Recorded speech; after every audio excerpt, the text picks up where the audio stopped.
उसमें आप जब देखोगे लिखा है Biot-Savart law and in application for a circular loop, मतलब कि मैग्नेटिक फील्ड निकालने को आएगा सर्कुलर लूप से with the help of Biot-Savart law. So just prepare that. उसके बाद ampere circuit law. Ampere circuit law एक बार पढ़ लिया, बहुत इंपॉर्टेंट है। एम्पियर सर्किट लॉ अपने आप में बहुत इंपॉर्टेंट है, एक्सप्रेशन बहुत इंपॉर्टेंट है। इसके बाद एम्पियर सर्किट लॉ का जैसे गॉस लॉ का आपने एप्लीकेशन किया था, इसका एप्लीकेशन करेंगे। क्या क्या प्रूव करेंगे? तो एक चीज प्रूव करेंगे, क्या है कि अगर इन्फिनिटी लॉन्ग वायर है तो उसकी वजह से क्या होगा मैग्नेटिक फील्ड किसी डिस्टेंस पे, उससे एम्पियर सर्किट लॉ से निकालेंगे। दूसरा, एक सोलेनॉइड में क्या होगा मैग्नेटिक फील्ड सोलेनॉइड की वजह से। ये सब क्या है, किसके अंदर आते हैं? Application of ampere circuit law. कुछ बार ऐसे क्वेश्चन आया हुआ है कि what is ampere circuit law and write its टू एप्लीकेशन। ये क्वेश्चन 5 मार्क्स में आया हुआ। अगर 5 मार्क्स में क्वेश्चन आया हुआ तो आपको करना क्या है, एम्पियर सर्किट लॉ लिखना है और साथ में दोनों प्रूव करने हैं, जो भी मैंने आपको बोला, सोलेनॉइड और साथ में एक wire, long conducting wire, infinity law. इसके बाद ये जब मैं प्रूव कर लिया, फिर आता है force on moving charge. Force on moving charge की प्रूव करनी है। एक्सप्रेशन आपको पता होगा क्या आता है, F = qvb, where v is the velocity। आप ये निकालेंगे। और ये निकालते समय एक चीज और ध्यान रखिएगा कि इससे रिलेटेड कॉन्सेप्ट कहाँ है, इससे रिलेटेड कॉन्सेप्ट है साइक्लोट्रॉन में, जो कि डिवाइस है। तो जब फोर्स ऑन मूविंग चार्ज आप कर रहे होगे तो वहां पे साइक्लोट्रॉन का भी दिमाग में आना चाहिए, कैसे साइक्लोट्रॉन भी इससे रिलेटेड कुछ होगा, क्योंकि वहां भी मूव करता है एक चार्ज, ओके, सर्कल। अब देखिए, एक बार ये प्रूव कर लिया, फिर आते हैं force on a current carrying conductor. एक करंट कैरिंग कंडक्टर में कितना फोर्स लगता है। Now think what I am saying. I told you about force on moving charge, force on current carrying conductor, both are different. दोनों के अलग expression आता है। मैंने यहाँ कहा F = qvb, मैं अब कहूंगा F = ilb, अगर मैं मैग्नीट्यूड की बात करूं तो। मतलब कि आपको force on a current carrying conductor भी निकालना पड़ेगा। इसके बाद अगर आपको सैम्पल पेपर्स हो तो मेरी बात को क्रॉस चेक करिएगा। 2016 एंड 2015 दोनों बार ये वाली प्रूविंग आई है। एक बार 5 मार्क्स में, एक बार डिफरेंट लैंग्वेज चेंज करके 3 मार्क्स में, एक बार 1 मार्क्स में। तो यू कैन थिंक कितनी इंपॉर्टेंट है ये proving, force between two parallel current carrying conductors. क्यों ये इतनी इंपॉर्टेंट प्रूविंग है? क्योंकि इसके साथ एक और एक्सप्रेशन साथ में जुड़ जाता है। वो क्या होता है, अगर दो वायर्स हैं, इनके बीच में कितना इसकी वजह से यहाँ कितना फोर्स लगेगा, इसकी वजह से यहाँ कितना फोर्स लगेगा, ये निकालना रहता है। बहुत सिंपल सा एक्सप्रेशन है।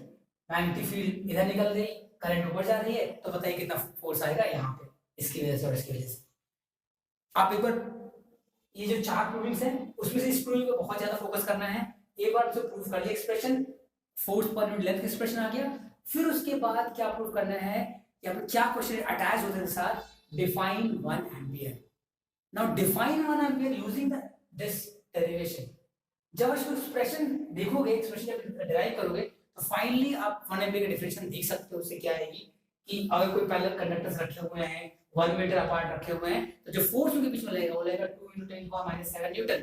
तो 2 × 10⁻⁷ न्यूटन लगेगा और उसमें जो करंट फ्लो करेगी that will be called as 1 ampere. तो that will be definition 1 ampere. So दोनों प्रिपेयर करो। हो सकता है पूछ ले directly what is the definition for 1 ampere. So आपको जब डिफाइन करोगे तो इसकी हेल्प से डिफाइन करो। Then we will move forward. Torque experience by rectangular loop, torque experience by rectangular loop is very important. Why? Because अगर आप ये करोगे प्रूविंग, तभी आपको समझ में आएगा कि गैल्वेनोमीटर कैसे काम करता है। क्योंकि गैल्वेनोमीटर में क्या होता है, एक लूप रखा रहता है, रेक्टेंगुलर लूप, वहां पे टॉर्क लगता है, रोटेट करता है। नाउ प्रूविंग कर सकते हैं इसके आसानी से। फिर इसके बाद एक दूसरा चैप्टर है, इसमें बहुत सारी प्रूविंग दी हुई है, जिसमें डाइपोल की तरह काम करता है। एक मैग्नेटिक डाइपोल की बात की गई है, मैग्नेटिक मूवमेंट की बात की गई। तो उससे 2-3 और 4-5 मिनट में 2-3 ऐसे जो बहुत ज्यादा रैंडमली पूछे जाते हैं, बहुत बार पूछे जाते हैं, तो उनकी बात डिस्कस कर लेता हूँ। तो एक तो ये है कि इलेक्ट्रॉन अगर मूव कर रहा है ऑर्बिट में, तो क्या उसकी वजह से कोई डाइपोल मूवमेंट होगा, और होगा तो कितना होगा।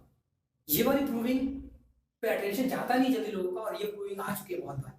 ये प्रूव कर लेंगे, साथ में टॉर्क और डाइपोल मूवमेंट का रिलेशन है वो प्रूव कर लेंगे। सिर्फ इतनी ही चीजें हैं यूनिट 3 से जो बहुत ज्यादा चांसेस हैं कि रिपीट होती रहती हैं, तो हो सकता है रिपीट हो जाए। तो इनको नोट कर लें और इसको ट्राई करें। फिर बात करते हैं यूनिट 4 की। यूनिट 4 में क्या आता है, AC and EMI, electromagnetic induction. उसमें क्या है, बहुत कम प्रूविंग्स है। जैसे कि मैंने कहा था यूनिट 2 बहुत इजी है, तो यूनिट 2 के बाद मैं सेकंड रैंक जो दूंगा इजी में, तो वो होगा यूनिट 4। क्योंकि यूनिट 2 में न्यूमेरिकल्स थे जो डिस्कस कर चुके थे, और जो प्रूविंग्स थी बहुत कम थी। सिमिलर यूनिट 4 में प्रूविंग्स बहुत कम है। क्या प्रूविंग्स है देखिए, मोशनल ईएमएफ आसानी से सॉल्व कर सकते हैं, बहुत बहुत ईजी है। इसके बाद self inductance of solenoid and then again mutual inductance. क्योंकि सिर्फ 3 प्रूविंग की मैं बात कर रहा हूं तो आई थिंक ये बहुत ज्यादा बर्डन नहीं होना चाहिए, आप यूनिट 4 बैठ के 3 प्रूविंग आसानी से प्रूव कर सकते हो।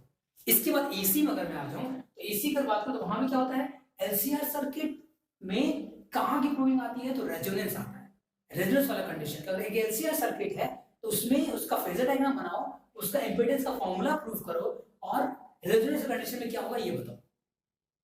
बहुत बार इसके बारे में पूछा गया है, तो आप एलसीआर सर्किट का रेजोनेंस वाला पार्ट जो है उसका फेजर डायग्राम बनाना है वो सीख लीजिए।